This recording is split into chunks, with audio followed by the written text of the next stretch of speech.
Copa আমেরিকায় ৩রা জুলাই কলম্বিয়ার বিপক্ষে ১-১ গোলে ড্র করেও কোয়ার্টার ফাইনাল নিশ্চিত করেছে ব্রাজিল। গ্রুপের আরেক ম্যাচে কোস্টারিকা ২-১ গোলে প্যারাগুয়েকে হারালেও গোল ব্যবধানে এগিয়ে থেকে শেষ ৮ নিশ্চিত করে সেলেসাওরা। কোয়ার্টার ফাইনালে ব্রাজিলের প্রতিপক্ষ উরুগুয়ে। কলম্বিয়ার বিপক্ষে ড্র করে বড় বিপদেই রয়েছে ব্রাজিল। একে তো গ্রুপ রানার্স আপ হয়ে কোয়ার্টারে পা দিল দরিভালের দল, তার উপর কোয়ার্টার ফাইনালে দলের সেরা তারকা ভিনিসিয়াসকে পাচ্ছে না ব্রাজিল।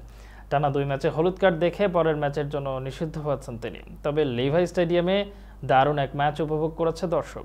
ম্যাচে ২টি গোলই হয় প্রথম হাফে। ১২তম মিনিটে ফ্রি কিক থেকে ব্রাজিলকে এগিয়ে দেন রাফিনহা। ১৯৯৭ সালের পর কোপায় কলম্বিয়ার বিপক্ষে সরাসরি ফ্রি কিকে গোল দিতে পারল ব্রাজিল। আর ২৫ বছর পর কোপায় সরাসরি ফ্রি কিক থেকে গোল পেল সেলেসাওরা। দ্বিতীয়ার্ধে হাড্ডাহাড্ডি লড়াই করে গোলের সুবর্ণ সুযোগ পেল, তা কাজে লাগাতে পারেনি কোনো দল। পরিসংখ্যান থেকে দেখা যায় ম্যাচে ব্রাজিলের বল দখল ছিল ৫১% আর কলম্বিয়ার ৪৯। কলম্বিয়া ১৩টি শট নিয়ে এগিয়ে থাকলেও ৫টি শট অন টার্গেটে রেখে এগিয়ে ছিল ব্রাজিল।